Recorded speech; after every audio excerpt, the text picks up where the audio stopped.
श्री गणेशाय नमः श्री गणेशाय नमः श्री गणेशाय नमः श्री गणेशाय नमः श्री गणेशाय नमः। गुरु ब्रह्मा गुरु विष्णु गुरुदेवो महेश्वराय गुरु साक्षात् परम ब्रह्म तस्मै श्री गुरुवे नमः। ओम जयंती मंगला काली भद्रकाली कपालिनी दुर्गा क्षमा शिवा धात्री स्वाहा स्वधा नमस्तुते। इन नामों से प्रसिद्ध जगदम्बिके तुम्हें मेरा नमस्कार हो। देवी चामुंडे तुम्हारी जय हो। संपूर्ण प्राणियों की पीड़ा हरने वाली देवी तुम्हारी जय हो। सब में व्याप्त रहने वाली देवी तुम्हारी जय हो। हे कल रात्रि तुम्हें नमस्कार है। मधुकर कैटव को मारने वाली तथा ब्रह्मा जी को वरदान देने वाली देवी तुम्हें नमस्कार है। तुम मुझे रूप दो, जय दे, दो, मेरे समस्त शत्रुओं का नाश करो। महिषासुर का नाश करने वाली तथा भक्तों को सुख देने वाली देवी तुम्हें नमस्कार है। तुम मुझे रूप दो, जय दे, दो, मेरे समस्त शत्रुओं का नाश करो। रक्त बीज का पद और चंड मुंड का विनाश करने वाली देवी तुम मुझे रूप दो, जय दे, दो, और मेरे समस्त शत्रुओं का नाश करो। शुभ और निशुभ तथा धूमलोचन का नाश करने वाली देवी तुम मुझे रूप दो, जय दे, दो, और मेरे समस्त शत्रुओं का नाश करो। सबके द्वारा बंदित उगल चढ़ने वाली तथा संपूर्ण सौभाग्य प्रदान करने वाली देवी तुम मुझे रूप दो, जय दे, दो, मेरे समस्त शत्रुओं का नाश करो। देवी तुम्हारे रूप और चरित्र चिंत है। तुम समस्त शत्रुओं का नाश करने वाली हो। तुम मुझे रूप दो, जय दे, दो, मेरे समस्त शत्रुओं का नाश करो। पापों को दूर करने वाली चंडी के जो भक्ति पूर्वक तुम्हारे चरणों में सर्वदा मस्तक झुकाते उन्हें रूप दो, जय दे, दो, और उनके काम क्रोध शत्रुओं का नाश करो। रोग का नाश करने वाली चंडी के जो भक्ति पूर्वक तुम्हारे चरणों में मस्तक झुकाते उन्हें रूप दो, जय दे, दो, और उनके शत्रुओं का नाश करो। चंडी के संसार में जो भक्तिपूर्वक तुम्हारी पूजा करते उन्हें रूप दो, जय दे, दो, उनके काम क्रोध शत्रुओं का नाश करो। मुझे सौभाग्य दो, आरोग्य दो, परम सुख दो, रूप दो, जय दे, दो, मेरे समस्त शत्रुओं का नाश करो। जो मुझे द्वेष रखते उनका नाश करो। मेरे बल की वृद्धि करो। मुझे रूप दो, जय दे, दो, मेरे काम क्रोध शत्रुओं का नाश करो। देवी मेरा कल्याण करो। मुझे उत्तम संपत्ति प्रदान करो। रूप दो, जय दे, दो, मेरे समस्त शत्रुओं का नाश करो। अंबिके देवता और दो नहीं अपने माथे के मुकुट मणियों तुम्हारे चरणों पर घिसते रहते। तुम मुझे रूप दो, जय दे, दो, मेरे समस्त शत्रुओं का नाश करो। तुम अपने भक्तजनों को विद्वान श्रीमान और लक्ष्मीवान बनाओ तथा उन्हें रूप दो, जय दे, दो, उनके काम क्रोध शत्रुओं का नाश करो। प्रचंड दैत्यों के दर्प का दलन करने वाली चंडी के मुझ शरणागत को रूप दो, जय दे, दो, मेरे काम क्रोध आदि शत्रुओं का नाश करो। चतुर्मुख ब्रह्मा जी की तरफ पर चार भुजा धारणी परमेश्वरी तुम मुझे रूप दो, जय दे, दो, मेरे समस्त शत्रुओं का नाश करो। देवी अंबिके भगवान विष्णु नित्य निरंतर तुम्हारी भक्ति पूर्वक स्तुति करते रहते। तुम उन्हें रूप दो, जय दो, यश दो, और उन काम क्रोधाई शत्रुओं का नाश करो। हिमालय कन्या पार्वती के पति महादेव जी की तरफ परिशिष्ट होने वाली परमेश्वरी तुम मुझे रूप दो, जय दे, दो, मेरे शत्रुओं का नाश करो। शशिपति इंद्र के द्वारा सद्भावना से पूजी जाने वाली परमेश्वरी तुम रूप दो, जय दे, दो, मेरे शत्रुओं का नाश करो। प्रचंड भुजदंडों वाले दैत्यों का घमंड चूर करने वाली देवी तुम मुझे रूप दो, जय दे, दो, मेरे समस्त शत्रुओं का नाश करो। देवी अंबिके तुम अपने भक्तजनों को सदा सेवानंद प्रदान करती रहती हो। मुझे रूप दो, जय दे, दो, और मेरे समस्त शत्रुओं का नाश करो।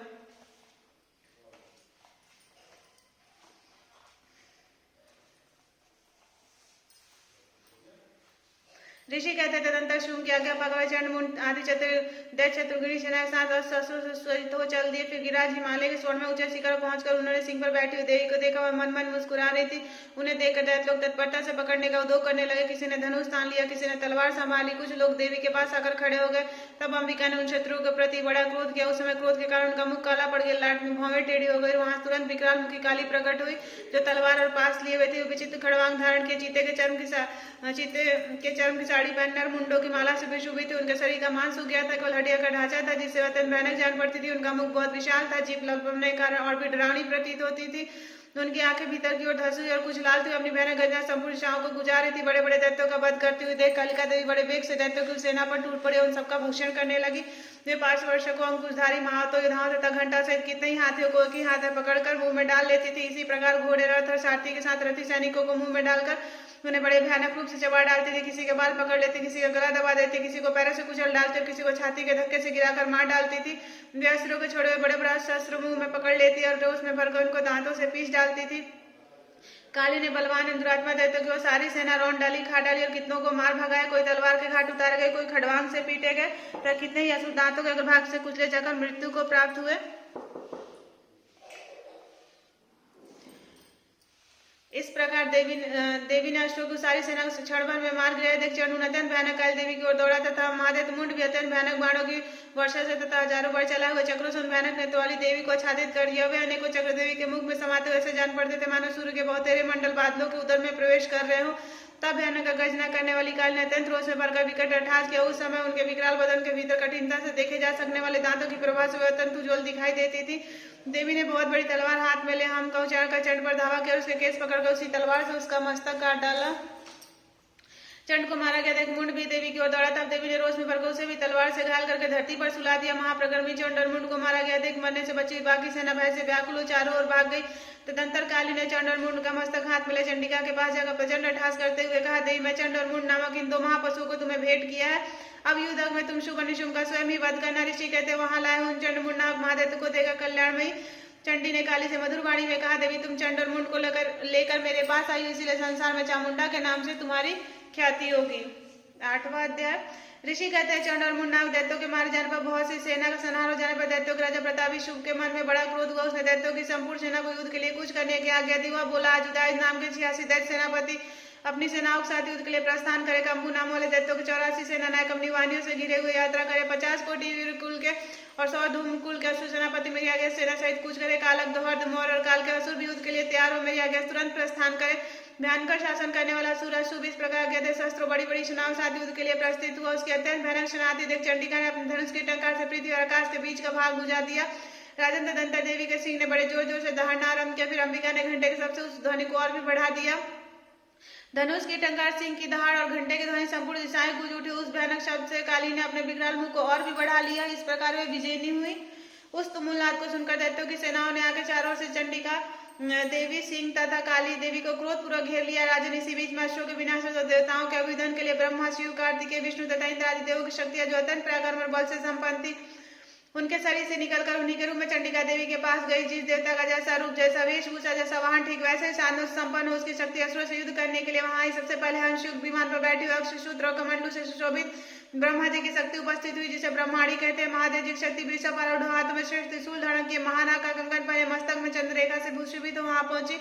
कार्तिकेय जी की शक्ति स्वरूप जगदम्बिका उन्हीं का रूप धारण किए श्रेष्ठ मयूर पहाड़ हाथ में शक्ति ले दैत्यों से युद्ध करने के लिए आई। इसी प्रकार भगवान विष्णु की शक्ति गरुड़ पर विराजमान शंख, चक्र, गदा, शांख, धनुष तथा खड़ग हाथ में लिए वहां आई। अनुपम यज्ञ वराह का रूप धारण करने वाले श्रीहरि की जो शक्ति वो भी वराह शरीर धारण करके वहां उपस्थित हुई। नरसिंह की शक्ति भी नरसिंह के समान शरीर धारण करके वहां आई। उसके गर्दन के बालों को झटकने से आकाश के तारे बिखर पड़ते थे। इसी प्रकार इंद्र की शक्ति ब्रज हाथ में लिए गजराज रात पर बैठ कर आई।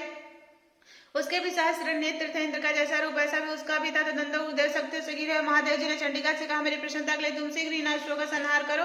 तब देवी के शरीर से अत्यंत भयानक और परम उग्र चंडिका शक्ति प्रकट हुई, जो सैकड़ों की दुर्नियों की भांति आवाज करने वाली थी। उस अपराजिता देवी ने धूमिल जटा वाले महादेव जी से कहा, भगवान आप शुभ निशुम के पास दूध बनकर जाइए और उन अत्यंत गर्विले दानव शुभ और निशुम दोनों से कहिए, साथ उनके अतिरिक्त भी जो दानव युद्ध के लिए वहां उपस्थित हो उनको यह संदेश दीजिए, दैत्य यदि तुम जीत रहना चाहते हो तो पाताल लोक को लौट जाओ, इंद्र को त्रिलोक का राज मिल जाए। देवता यज्ञ भका होकर यदि बल के घमंड में आकर तुम युद्ध की अभिलाषा रखते हो तो हम मेरे शिवाय योगियां तुम्हारे कच्चे मान से तृप्त हो चुकी। उस देवी ने भगवान शिव को दूध के कार्य के लिए नियुक्त किया था, इसीलिए शिवदूत के नाम से संसार में विख्यात हुई। महादैत्य भी भगवान शिव के मुख से देवी के वचन सुनकर क्रोध में भरकर जहाँ कत्यायनी विराजमान थी उस ओर बढ़े। तदंतर वे दैत्य अमर से भरकर पहले ही देवी के ऊपर बाण, शक्ति, अरिष्ट आदि व अस्त्रों की वृष्टि करने लगे। तब देवी ने खेल खेल में धनुष की टंकार की और उसे छोड़े हुए बड़े बड़े बाणों द्वारा दैत्यों के चला हुआ बाण, शूल, शक्ति और फर्शों को काट डाला। फिर काली उनके आगे होकर शत्रुओं को शूल के प्रहार से विदीर्ण करने लगी और खड़वांग से उनका कुचुमा निकालती रणभूमि में विचरने लगी। ब्रह्माणी भी जिस ओर दौड़ती उसी अपने कमंडलू का जल छिड़कर शत्रुओं को या प्रकर्म को नष्ट कर देती थी। महेश्वरी त्रिशूल से तथा वैष्णवी चक्र से अत्यंत क्रोध में भरी कुमार कार्तिकेय की शक्ति ने शक्ति से दैत्यों का संहार आरंभ किया। इन शक्ति के ब्रज प्रहार से विद्रोह सैकड़ों दैत्य दानव रक्त की धारा बहाते हुए पृथ्वी पर सो गए। बारह शक्ति ने कितनों के अपनी थूतनों की मार से नष्ट किया, दाढ़ों के अग्रभाग से कितनों को छाती छेड़ाई तथा कितने ही दैत्य उनके चक्र की चोट से विदीर्ण होकर गिर पड़े। नरसिंह भी दूसरे महादैत्यों को अपने नखों से विदीर्ण करके खाती और सिंगना से दिशाओं आकाश को गुजारती हुई युद्ध क्षेत्र में भी जाने लगी। कितने ही असुर शिवदूत के प्रचंड अट्टहास अत्यंत भयभीत और पृथ्वी पर गिर पड़े और गिरने पर उन्होंने शिवदूत ने उस समय अपना ग्रास बना लिया। इस प्रकार क्रोध में भरे हुए मातृगणों को नाना प्रकार के उपाय से बड़े बड़े अश्वों का मर्दन करते देख दैत्य सैनिक भाग खड़े हुए। मातृगणों से पीड़ित दैत्यों से युद्ध में भागते देख रक्तबीज नामक महादैत्य क्रोध में भरकर युद्ध के लिए आया। उसके शरीर से जब रक्त की बूंदे पृथ्वी पर गिरी तब उसी के समान शक्तिशाली एक दूसरा महादैत्य पृथ्वी पर पैदा हो जाता। महासुर रक्तबीज हाथ में गदा लेकर इंद्र शक्ति के साथ युद्ध करने लगा।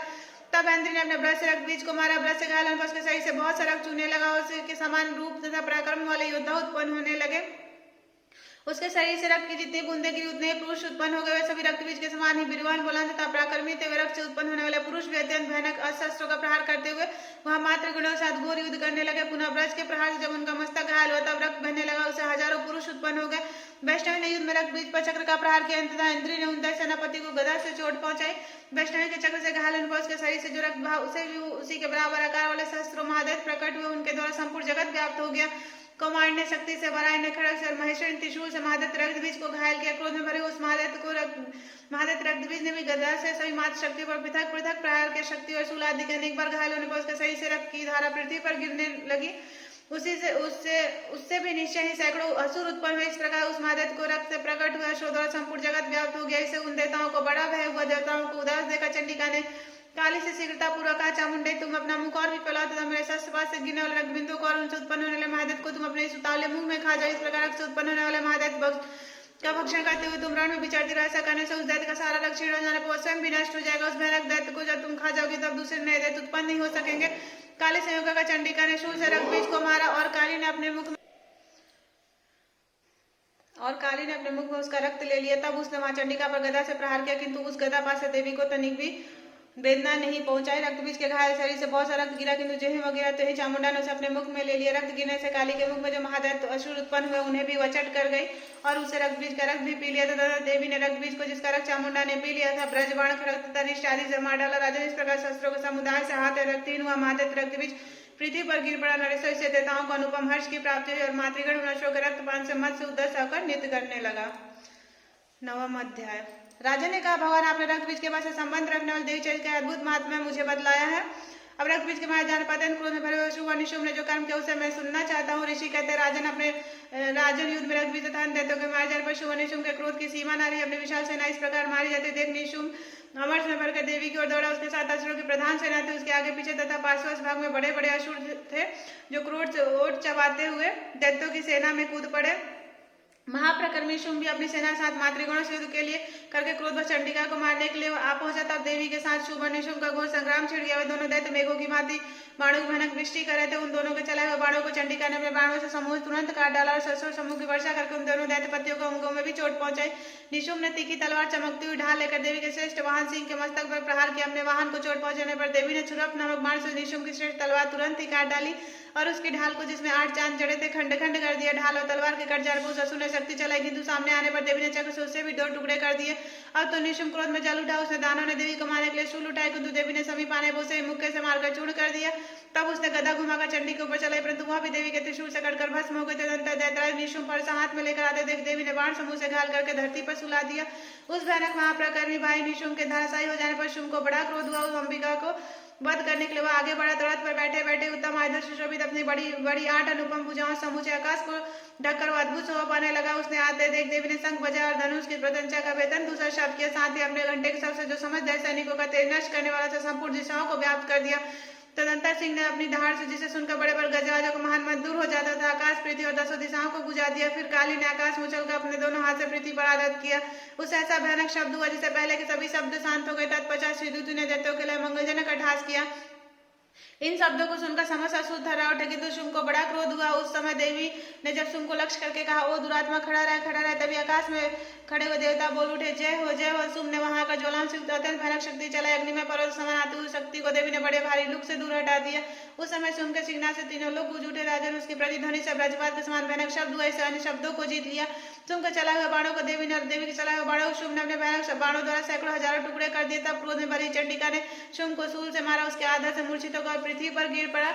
इतने में निशुंभ को चेतना आई और उसने धनुष हाथ में लेकर बाणों द्वारा देवी काली तथा सिंह को घायल कर डाला। फिर उस दैत्यराज ने 10,000 बाहें बनाकर चक्रों के प्रहार से चंडिका को आच्छादित कर दिया।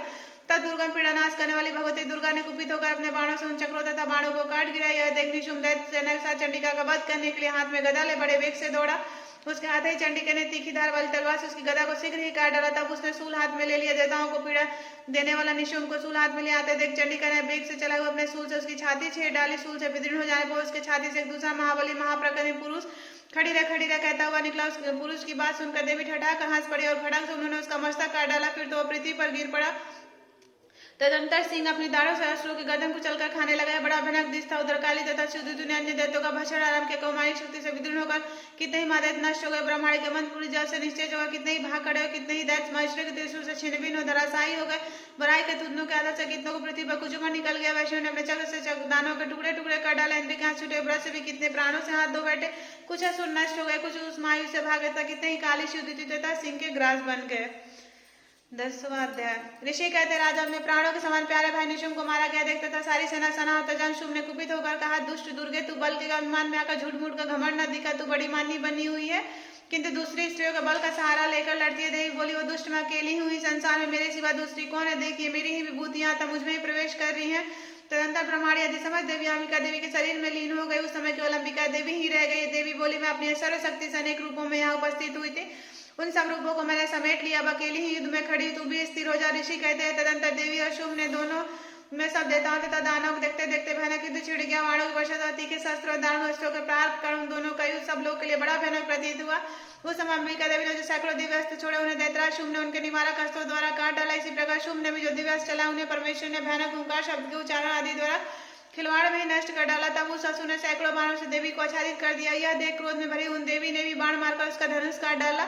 धनुष कट जाने पर फिर दैतराज शक्ति हाथ में ली, किंतु देवी ने चक्र से उस के हाथ की शक्ति को भी काट गिराया। तत्पश्चात दैत्य के स्वामी शुभ 100 चांद वाली चमकती हुई ढाल और तलवार हाथ में ली। उस समय देवी पर धावा किया। उसके आते ही चंडिका ने अपने धनुष से छोड़े हुए तीखे बाणों द्वारा सूर्य किरणों के समान उज्जवल ढाल और तलवार तुरंत काट दिया।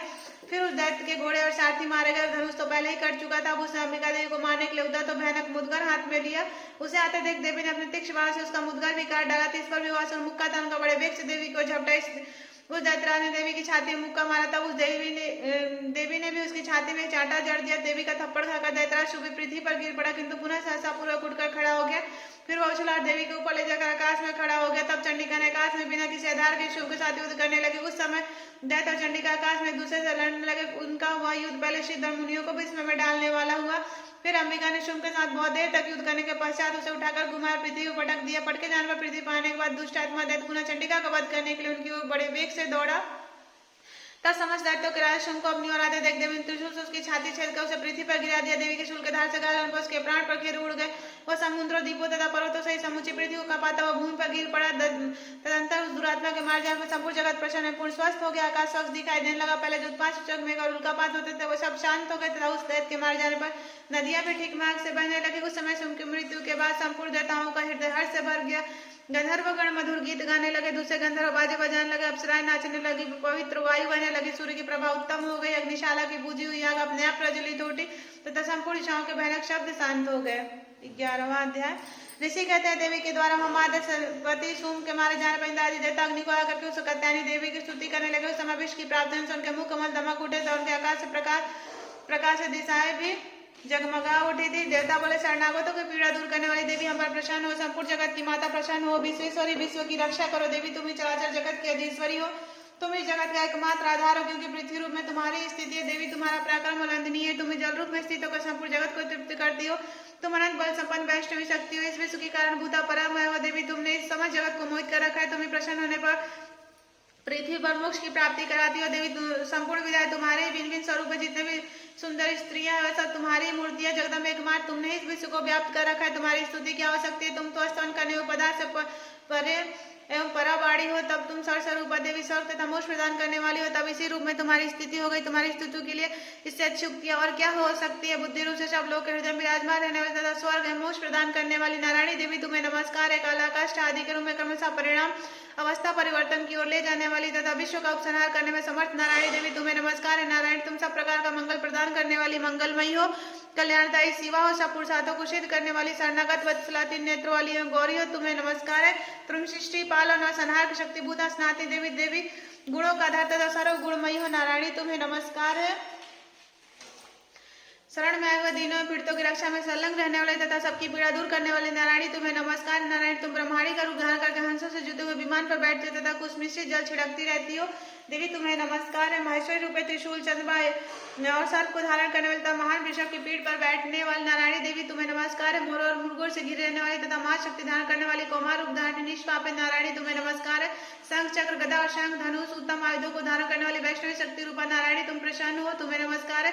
हाथ में भयानक महाचक्र लिए दाढ़ों पर धरती को उठाया बड़ा रूप धारणी कल्याणमय नारायणी देवी तुम्हें नमस्कार है। भयानक नरसिंह रूप से दैत्यों के वध के लिए उद्योग करने वाली तथा त्रिभुवन की रक्षा में संलग्न रहने वाली नारायणी तुम्हें नमस्कार है। मस्तक पर किरीट और हाथ में महाब्रज धारण करने वाली सहस्त्र नेत्रों के कारण उद्दीप दिखाई देने वाली वृतासु के प्राणों का अपहरण करने वाली इंद्र शक्ति रूपा नारायणी तुम्हें नमस्कार है। शिवदूत के रूप में दैत्यों के महती सेना संहार करने वाली तथा भयानक रूप धारण तथा विकट गर्जना करने वाली नारायणी तुम्हें नमस्कार है।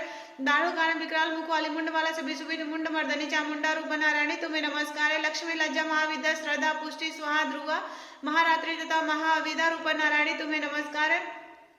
मेघा सरस्वती वरा श्रेष्ठा बुद्धि स्वर रूपा भ्रावी भूरे रंग के तथा पार्वती तामसी महाकाली नियता सनम परायणा तथा ईर्षा सबके अधीश्वरी रूपणी नारायणी तुम्हें नमस्कार है।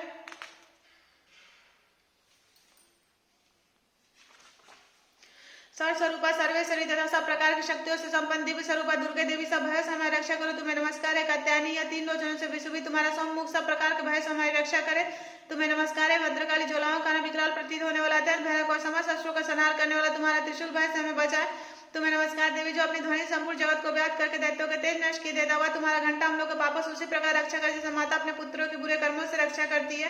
चंडिके तुम्हारे हाथों में सुशोभित खड़ग जो अश्वों के रक्त से चर्बी चर्चित हमारा मंगल करें हम तुम्हें नमस्कार करते हैं।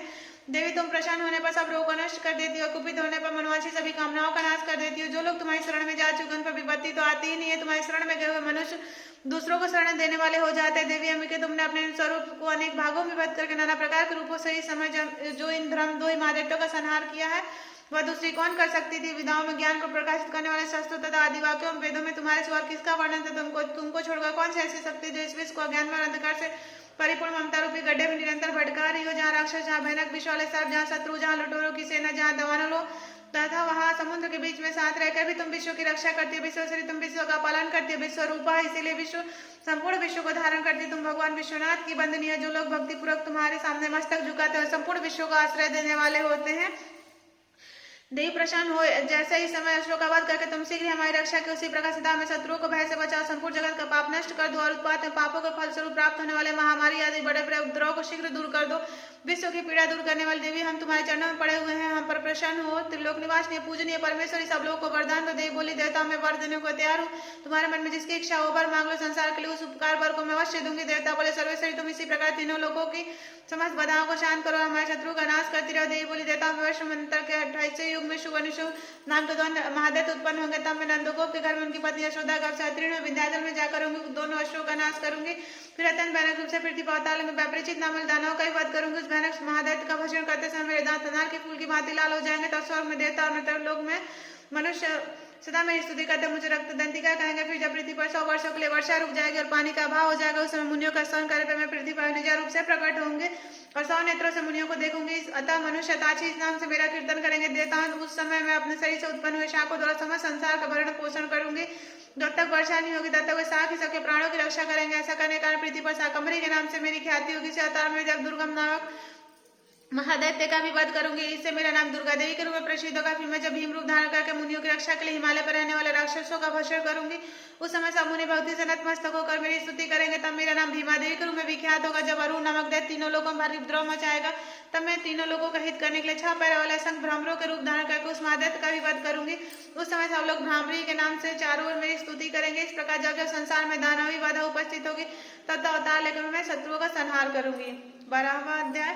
देव बोली देवताओं जो एकाग्रित होकर प्रतिदिन इन शत्रुओं से मेरा स्तवन करेगा तथा उसकी सारी बाधा में निश्चय ही दूर कर दूंगी। जो मधुकैटभ का नाश, महिषासुर का वध और चंड मुंड के और शुम निशुम के संहार के प्रसंग का पाठ करेंगे तथा अष्टमी चतुर्दशी और नवमी को जो एकाग्रित होकर भक्ति पूर्वक मेरे उत्तम महात्मा का श्रवण करेंगे उन्हें कोई पाप नहीं छू सकेगा। उन पर पाप जनित आपत्तियां भी नहीं आएगी। उनके घर में कभी दरिद्रता नहीं होगी तो उनको कभी प्रेम जनियों के विषयों का कष्ट भी नहीं भोगना पड़ेगा।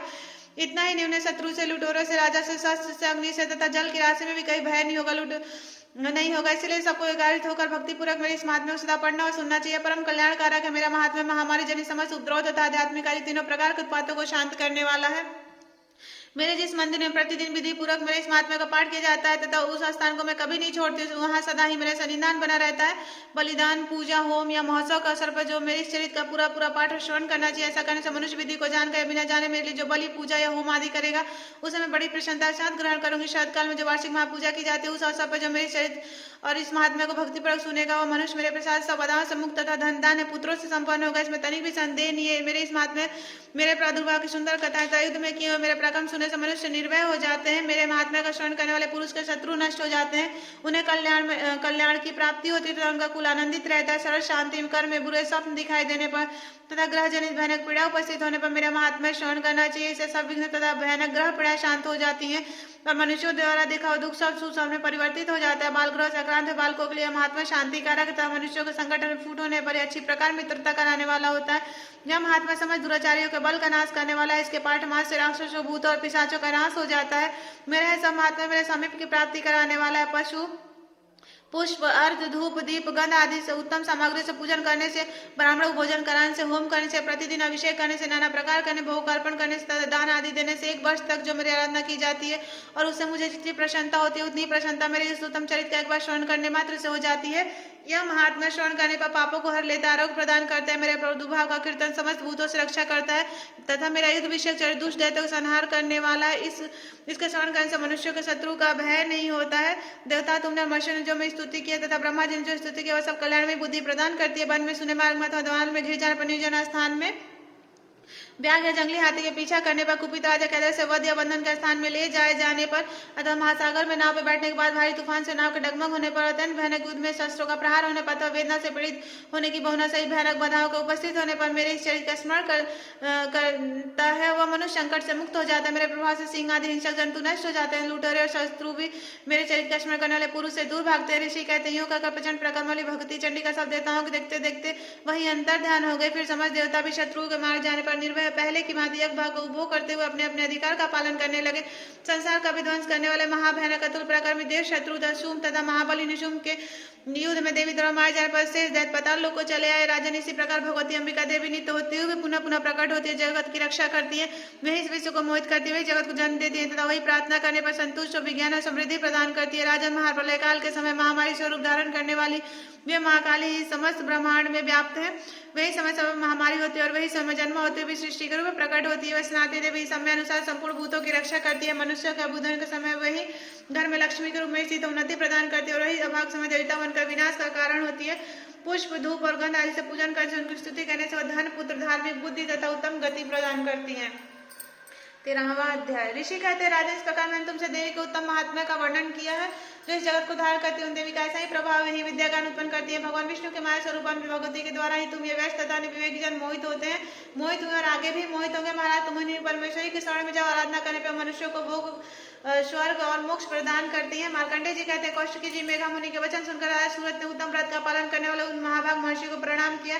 वे अत्यंत ममता राजा प्राण से बहुत खीन हो चुके थे। महामुनि इसीलिए विरक्त होकर राजा तथा वैश्य तत्काल तपस्या को चले गए और वे जगदम्बा के दर्शन के लिए नदी के तट पर रहकर तपस्या करने लगे। वे वैश्य उत्तम देवी सूक्त का जाप करते हुए तपस्या में प्रवृत्त हुए। वे दोनों नदी के तट पर देवी की मिट्टी की मूर्ति बनाकर पुष्प, धूप और हवन आदि के द्वारा उनकी आराधना करने लगे। उन्होंने पहले तो आहार को धीरे धीरे कम किया, फिर बिल्कुल निराहार रहकर देवी में ही मन लगा एकता पूर्वक उनका चिंतन आराम किया।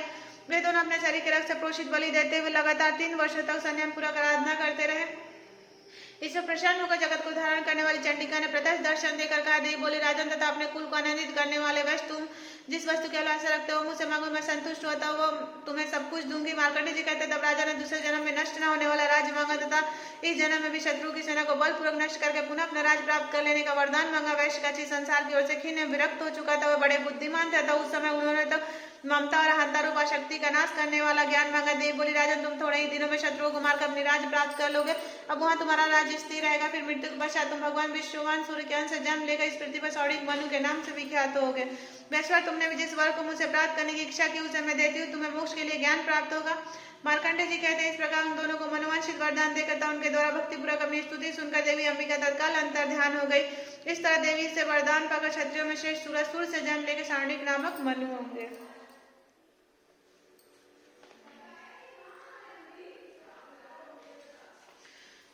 क्षमा प्रार्थना। परमेश्वरी, मेरे द्वारा रातों दिन सहस्रों अपराध होते रहते हैं, ये मेरी दासी यूं समझ कर मेरे उन अपराधों को आप कृपा पूर्वक क्षमा करो।